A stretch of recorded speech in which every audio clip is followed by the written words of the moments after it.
नमस्कार साथियों, स्वागत है आपका आपके अपने यूट्यूब चैनल पर। आज उत्तर प्रदेश अधीनस्थ सेवा चयन आयोग से एक नोटिस जारी किया है जो कि है पैट 2023 का। वैसे अगर हम सही मायने में बात करें तो पैट का कोई औचित्य ही नहीं रह जाता कि पैट 2021 आया, पैट 2022 आया, पैट 2023 अभी आ गया है। पैट 2021 से एकमात्र बड़ी वैकेंसी आई थी जो कि थी यूपी SSS लेखपाल की, जो अभी तक भी अभ्यर्थी अपनी मांगों पे अड़े हुए हैं, जो कि डीवी और उनका ज्वाइनिंग जो है नहीं कराया जा रहा है। पैट 2022 से अभी तक ऐसी कोई वैकेंसी नहीं देखी गई है जो कि जनरल कैंडिडेट की आई हो, सिवाय वीपीओ के। वीपीओ में भी अभी शॉर्ट लिस्टिंग नहीं हुई है, तो 3 लगातार पैट हो गए हैं, लेकिन अभी तक एक सिंगल पैट से भी इन्होंने किसी जनरल अभ्यर्थी की वैकेंसी क्लियर नहीं की है। तो ये सब एक ड्रामे कर रहे हैं, केवल परीक्षा आयोजित करा रहे हैं, बच्चों के पैसे खर्च करा रहे हैं, लेकिन फिर भी क्या करें, बच्चे को तो भरना ही पड़ेगा क्योंकि तानाशाही भी एक चल रही है। तो इसी के उपलक्ष्य में मैं आपको आज बताने वाला हूँ कि आपका पैट 2023 का जो विज्ञापन है वो आज जारी कर दिया गया है।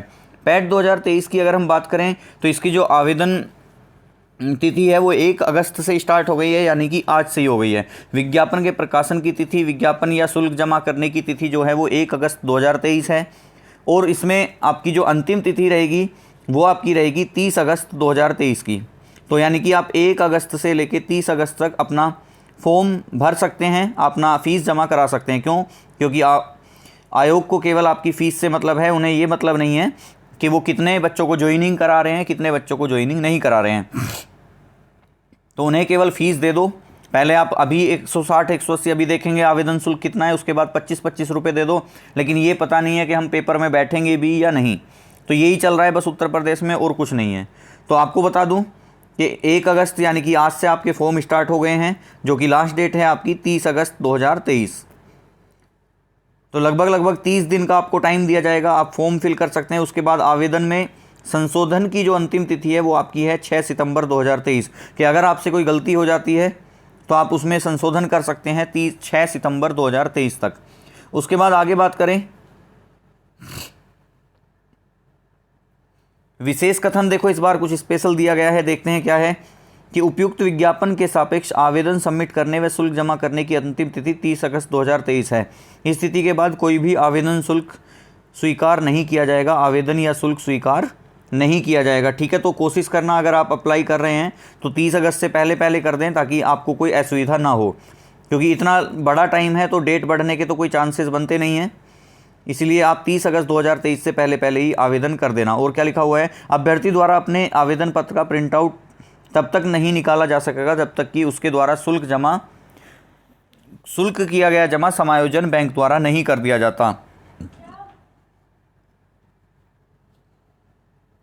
तो 30 अगस्त 2023 और उसके पश्चात जमा किए गए आवेदन जो हैं वो स्वीकार नहीं होंगे, और 7 दिन के अंदर आपको अनिवार्य रूप से क्या है कि इसका संशोधन या फिर आपका जो भी समायोजन है वो करा देना चाहिए। मतलब 30 अगस्त आपकी लास्ट डेट है, उसके बाद 6 सितंबर तक आप अपना फॉर्म एडिट कर सकते हैं।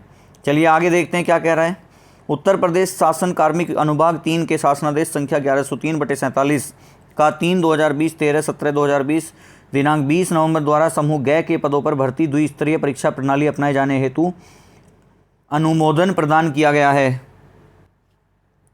उक्त शासनादेश के क्रम में उक्त तिथि अर्थात दिनांक 20 नवंबर के पश्चात उत्तर प्रदेश अधीनस्थ सेवा चयन की परिधि में आने वाले समूह ग के समस्त पदों के चयन हेतु संबंधी कार्यवाही द्विस्तरीय प्रणाली के आधार पर की जाएगी। मतलब यही है कि पैट में प्री और मेंस आपका, जैसे यूपी SSS के जितने भी ग्रुप सी और ग्रुप बी के पद हैं उनमें आपका पैट प्रणाली लागू की गई है। ये सब यही लिखा हुआ है, ये हमारे काम की चीज़ नहीं है।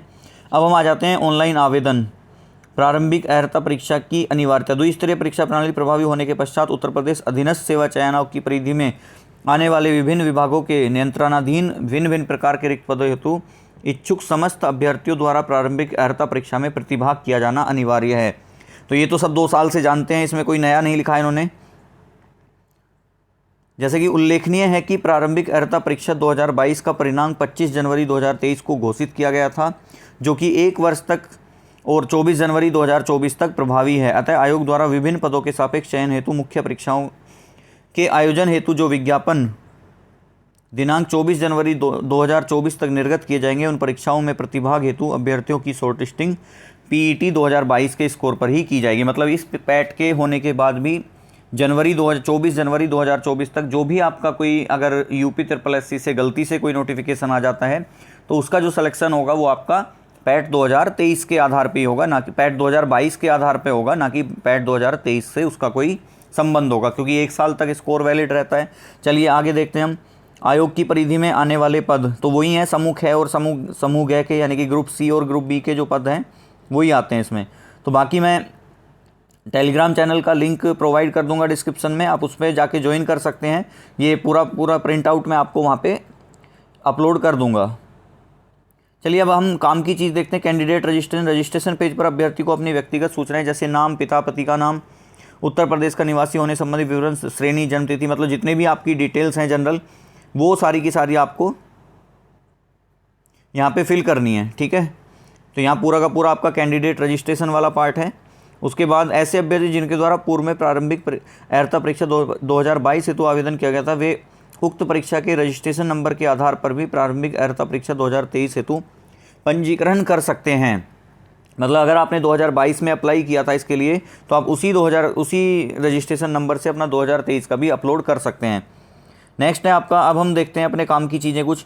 फ़ोटो तथा हस्ताक्षर अपलोड करना। देखो, चेहरे की छवि स्पष्ट दिखनी चाहिए, चेहरे पर अत्यधिक चमक छाया नहीं होनी चाहिए, ठुड्डी से शिखर तक साफ दिखता हो, चेहरे के दोनों किनारों यानी कि दोनों जो कान हैं वो आपके साफ दिख रहे हों, चश्मा पहनने की स्थिति में आंखें साफ और शीशा रंगीन नहीं होना चाहिए, मतलब आप कलर चश्मा नहीं पहने, कैमरे पर नज़र सीधी होनी चाहिए, अभिव्यक्ति तटस्थ हो, आंखें खुली तथा मुंह बंद होना चाहिए, सफ़ेद हल्के या ग्रे रंग का आपका बैकग्राउंड होना चाहिए, फ़ोटो का आकार 3.5 से 4.5 सेंटीमीटर का, जिसमें फ़ोटो का लगभग 70% भाग चेहरे से, और जो आपका फ़ोटो है वो नया फ़ोटो होना चाहिए, आपका 6 महीने से पुराना फ़ोटो नहीं होना चाहिए। ठीक है, तो ये कुछ फ़ोटो या आपकी जो पिक्चर है वो अपलोड होगी, फ़ोटो और सिग्नेचर, उससे रिलेटेड आपकी जानकारी थी। उसके बाद देखो हम सीधा चलते हैं अब अपने काम की चीज़, जो कि है हमारा फ़ीस।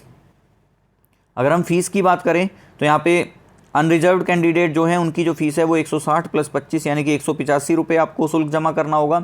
OBC के लिए भी 185 रुपये शुल्क है, SC के लिए 95 रुपये शुल्क होगा, ST के लिए 95, तथा दिव्यांगजन जो हैंडीकैप लोग हैं हमारे वो आपके 25 रुपये जमा करके इसके लिए आवेदन कर सकते हैं। नेक्स्ट चलते हैं आगे हम। अब हम देखते हैं अपना सिलेबस। देखो सिलेबस, क्योंकि मेनली जो होता है हमारे लिए सिलेबस होता है कि सिलेबस में हमें क्या क्या पढ़ना है, क्योंकि अब जो हमारे काम की चीज़ है वो है हमारा पाठ्यक्रम या सिलेबस। तो देखो सिलेबस में इस बार भी कोई बदलाव नहीं किया गया है, सिलेबस जैसे पहले था वैसे ही का वैसा ही आपका इस बार भी रहा है। आपका 5 क्वेश्चन या 5 नंबर का जो आएगा वो इंडियन हिस्ट्री से आएगा, जिसमें आपकी इंडियन हिस्ट्री में आपका एंशियंट हिस्ट्री और आपकी मिडेवियल हिस्ट्री, सिंधु सभ्यता, वैदिक सभ्यता, बौद्ध धर्म, जैन धर्म, मौर्य वंश, गुप्त और समुद्रगुप्त मतलब गुप्त वंश, हर्षवर्धन, राजपूत काल, सल्तनत काल, ये आपका मिडेवियल हिस्ट्री आ गया, मुगल साम्राज्य, और मराठा आपका आधुनिक भारत, ब्रिटिश राज्य का अभ्युदय और ब्रिटिश राज्य का सामाजिक आर्थिक प्रभाव। मतलब आपकी हिस्ट्री जो है वो 5 क्वेश्चन आएंगे 5 नंबर के। उसके बाद देखो हिस्ट्री का ही पार्ट होता है इंडियन नेशनल मूवमेंट, भारतीय राष्ट्रीय आंदोलन, तो इसके भी आपके पूरे 5 क्वेश्चन आएंगे। मतलब 5 क्वेश्चन से आपकी हिस्ट्री, 5 क्वेश्चन से केवल आपका भारतीय राष्ट्रीय आंदोलन, जो कि आपका है 1857 से बाद का जो टाइम पीरियड होता है 1947 तक, ये सारा आपका भारतीय राष्ट्रीय आंदोलन के अंतर्गत आ जाता है। तो आपको डिटेल्ड सिलेबस दिया गया है, बिल्कुल आप आसानी से पढ़ सकते हैं। उसके बाद ज्योग्राफी है आपकी, भारत और विश्व का भूगोल सारा पढ़ना है इसमें आपको। नेक्स्ट आ जाता है आपका भारतीय अर्थव्यवस्था, जिसमें आपकी भारतीय 1947 से 1991 तक और 1991 के बाद का जो है, जिसमें आपकी आर्थिक सुधार और उसके बाद की अर्थव्यवस्था है। 2014 के पश्चात के आर्थिक सुधार जैसे कृषि, श्रम, आर्थिक, GST, ये सब आपके भारतीय अर्थव्यवस्था से पूछे जाएंगे। उसके बाद संविधान भी आपका 5 नंबर का है। तो GS लगभग ज़्यादा रोल प्ले कर रही है। सामान्य विज्ञान 5 क्वेश्चन आएंगे आपके। मैथ से आपके 5 क्वेश्चन आएंगे, जो आपका प्रारंभिक अंकगणित है, एलिमेंट्री मैथमेटिक्स या जिसे हम अर्थमेटिक भी कह देते हैं, तो उससे आपके 5 क्वेश्चन आएंगे पूरे। पूर्ण संख्या, भिन्न दशमलव प्रतिशत, साधारण अंकगणितीय समीकरण, वर्ग और वर्गमूल, घातांक एवं घात, औसत। उसके बाद सामान्य हिंदी भी आपकी 5 क्वेश्चन है आपके। संधि, विलोम शब्द, पर्यायवाची, वाक्यांशों के लिए एक शब्द, लिंग, समश्रुत, भिन्नार्थक शब्द, मुहावरे, लोकोक्ति, सामान्य शुद्धियाँ, लेखक और रचनाएं। इंग्लिश का भी देखो सेक्शन आता है, इंग्लिश में भी आपका केवल 5 क्वेश्चन है, और इसमें केवल और केवल आपका मोस्टली तो 2 से 3 क्वेश्चन आपके जो अनसिन पैसेज होता है या फिर आपका जो पैसेज होता है उससे आ जाएंगे आपके कॉम्प्रीहेंशन से, और 1-2 आपके जो व्याकरण है जैसे इसमें मोस्टली एरर, मिसस्पेल्ट आ जाते हैं या 1-2 एरर आ जाते हैं। 5 क्वेश्चन हैं तो इसी से आ जाएगा। रीजनिंग भी आपकी 5 क्वेश्चन की है, लगभग छोटा सा ही सिलेबस है इनका। करंट अफेयर का जो पार्ट है देखो यहाँ पे बहुत बड़ा है। करंट अफेयर से पूरे पूरे आपके 10 क्वेश्चन आएंगे। करंट अफेयर भारत और विश्व दोनों की आएगी आपकी, तो आपको अच्छे से प्रिपेयर करना है। उसके साथ साथ जनरल अवेयरनेस जो कि आपकी सामान्य जागरूकता है, जैसे भारत के पड़ोसी देश, देश, राजधानी, मुद्रा, भारत के राज्य तथा केंद्र शासित प्रदेश, भारतीय संसद, राज्यसभा, लोकसभा, विधानसभा, विधान परिषद, राष्ट्रीय और अंतर्राष्ट्रीय दिवस, विश्व संगठन और मुख्यालय, भारतीय पर्यटन स्थल, भारत की कला संस्कृति, भारत एवं विश्व के खेल। तो ये सारा का सारा जो है आपका प्रसिद्ध पुस्तक है और लेखक, जनरल अवेयरनेस जो है वो पूरा का पूरा आपका इसमें पूछा जाएगा। उसके बाद देखिए अपठित हिंदी गद्यांश का विवेचन एवं विश्लेषण, तो 2 गद्यांश आएंगे आपके 5-5 नंबर के। तो मतलब हिंदी का अगर हम देखें पूरा सेक्शन तो जो है हमारा वो आपका पूरा का पूरा 10 नंबर का आपका गद्यांश है और 5 नंबर की हिंदी है। उसी के साथ साथ आपका जो मैथ्स है 5 नंबर का आपका अर्थमेटिक आएगा और उसके बाद आपका 20 नंबर का जो है वो DI सेक्शन आएगा। तो सबसे ज़्यादा देखो इसमें DI सेक्शन ही है कि 20 नंबर आपके पूरे 4 DI आएंगे। 2 आपके जो आपकी टेबल होती है, बार ग्राफ होता है, आपका लाइन ग्राफ होता है और पाई चार्ट होता है। ये चारों आपके जो DI हैं इसमें पूछे जाते हैं। तो 20 नंबर का सेक्शन है आपका DI का। ये था टोटल आपका सिलेबस। उसके बाद अगर हम देखें तो यहाँ पे नेगेटिव मार्किंग भी होती है आपकी जो नेगेटिव मार्किंग है वो 1/4 की यहाँ पे लगाई जाती है। तो आपको नेगेटिव मार्किंग से भी बचना है और अच्छे से प्रिपेयर करना है, क्योंकि आपको पता है कंपटीशन बहुत ज़्यादा है। तो इसलिए ज़्यादा से ज़्यादा नंबर लाने हैं। कहीं ना कहीं आपका जो टारगेट हो जाना चाहिए 80 से 85 नंबर का होना चाहिए आउट ऑफ 100, क्योंकि सिलेबस इतना टफ नहीं है, ईजी है।